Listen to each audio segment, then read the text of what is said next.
Hi, I'm Dr. Jane Coddington, and I'm a leadership coach and consultant. I provide coaching and specialized training to help people thrive as leaders. Today I'd like to talk with you about one of the most powerful components of good supervision. Ironically, this component is the one that is the most often poorly done, if it's done at all. I mentioned this at the end of the first video, and this key component is feedback. This could be ongoing feedback, informal feedback, and of course, the performance appraisal. I could probably even call it the dreaded performance appraisal. Many people dread getting their annual review, and you know what? Many supervisors dread giving this feedback. Think about that. Why would people be afraid to give and receive feedback? What's so important about feedback? It's easy to assume that people understand what we're saying, and sometimes we even think people know what we're thinking. We all do it.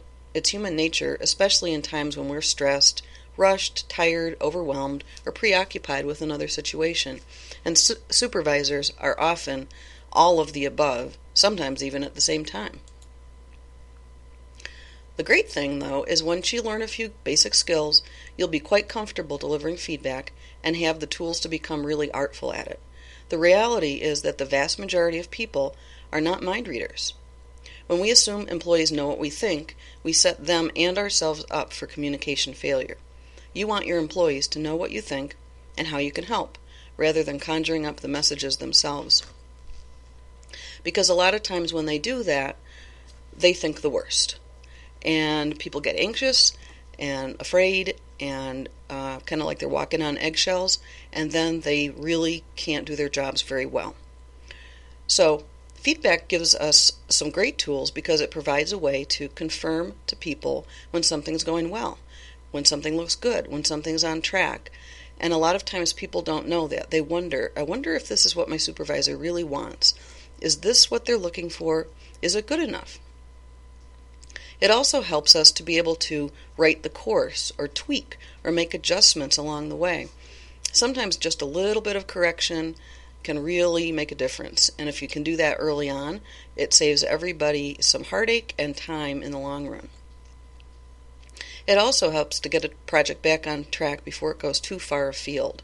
And this can be done at any phase of the project. So feedback is a great tool and really helps not only your work and the outcomes of the work and your goals, but it helps your people too.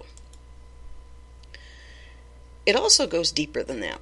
Feedback can actually have a transformative effect on your whole team, your rapport with each person, and individual and group performance. So it's really well worth the effort and investment to do it, and to do it effectively. When teams and individuals are clear about their successes and their areas for development, they can develop confidence, feel supported, and find more meaning in their work. They're better able to see how their efforts contribute to company goals and initiatives.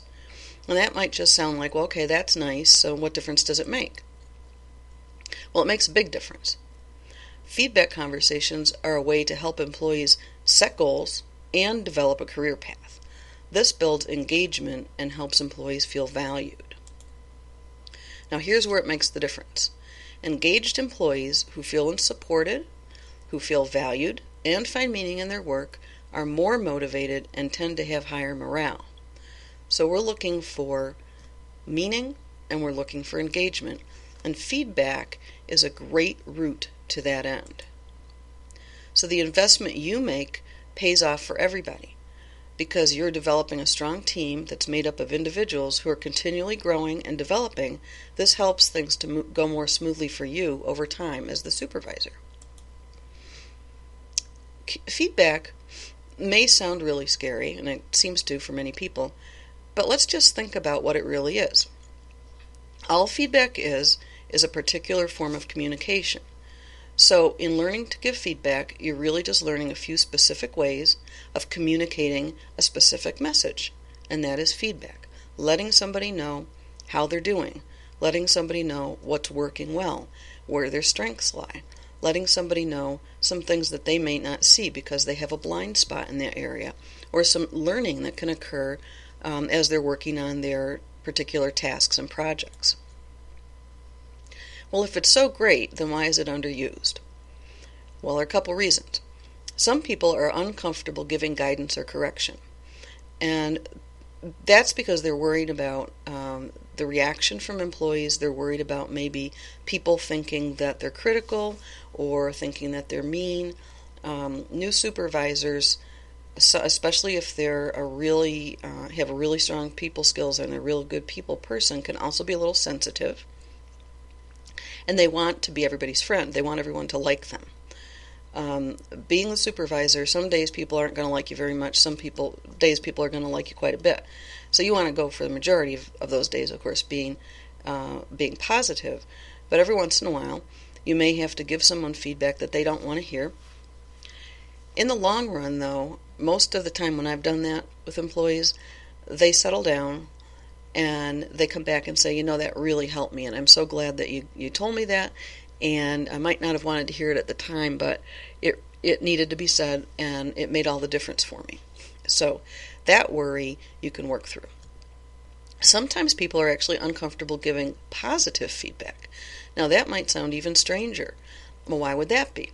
Sometimes people worry that if they give positive feedback, the person will take that and sort of expand it, and multiply it in their mind, so that they forget to work on some of their weaker spots, some of their blind spots, some of their challenges. So people, don't want to kind of distort feedback, and so they avoid giving positive feedback.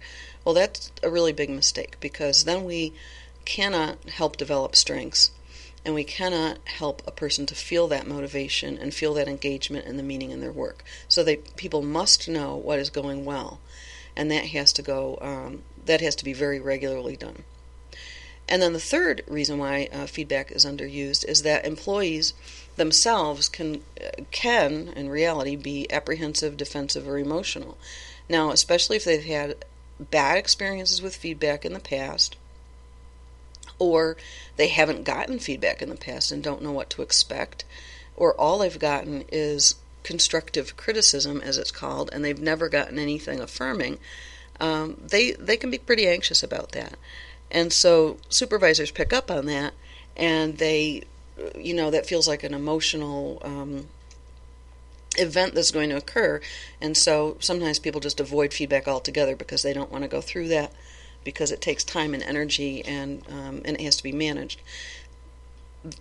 What can help, though, is when you are consistent with giving a feedback, and you begin to make that routine part of your work, and people come to realize that, and they, through their experience, realize, hey, this is actually helpful, and it's not so bad, that all those negative emotions and all that apprehension, defensiveness, and anxiety will fall by the wayside.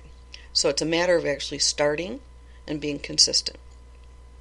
And the fourth is, feedback can take time. Not doing it, obviously, you're eliminating an entire task, so you've eliminated the time that it takes. Doing it does take time. However, making it part of your routine, making it part of day-to-day operation, getting comfortable with it, that's what helps.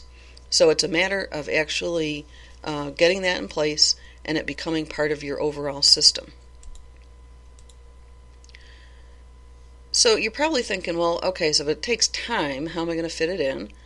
And how am I going to do this? Because a lot of times when you become a supervisor, you already have sort of like your job tasks and responsibilities, and that is in regard to outcomes, that's in regard to goals, deadlines, projects, reports, other things that you must do and complete. And so a lot of times new supervisors will come to me in coaching and say, okay, I got this promotion and I'm all excited about it, except, now it feels like I have two jobs. Because now I have all my people responsibilities and the rest of my job. And sometimes people come and say, I have what feels like two jobs, and the people part of my job is taking all my time up. And I'm really feeling overwhelmed, I'm feeling real stressed out, and I don't know what to do about it. So it seems on the surface to be a time challenge. But really what it is it has to do with putting the right systems in place. Because once the process of giving regular feedback and other components of supervision are actually systematized and in place, supervision becomes integrated with your work. it stops feeling like you have two jobs. It becomes seamless. And except for those very few and occasional things that will come up, you will actually turn that sense of having two jobs into kind of a great package where everything is working together. So it's really a matter of taking all of the tips and tools of supervision and then packaging them into a system that fits in with your style, your team, and your company and the culture of your company. And I'm going to give you some starting blocks for that. And there's a webinar coming up in a few days. And that webinar I am going to share the one key to unlocking great supervision. There's a central piece that is really the core. And then I'm going to give you 3 quick start tips to help you in creating that system that works for you. At the end of the webinar, I'll be providing some details on our new 6-week boot camp for new supervisors and managers, and that's for people that really want to take a deep dive and get some coaching and support while you're creating that system. So at the end of that 6-week boot camp, you will come out with a complete system for supervision that you can put into place right then and there. So I hope you're looking forward to it. I am, and I can't wait to share this information with you. So we're going to be sending you the link to the webinar by email, and then we'll send you a couple of reminders before the webinar goes live. Meanwhile, don't forget to leave me comments and questions below, and I will respond to you. And I really look forward to meeting up with you on the webinar. Until then, be well.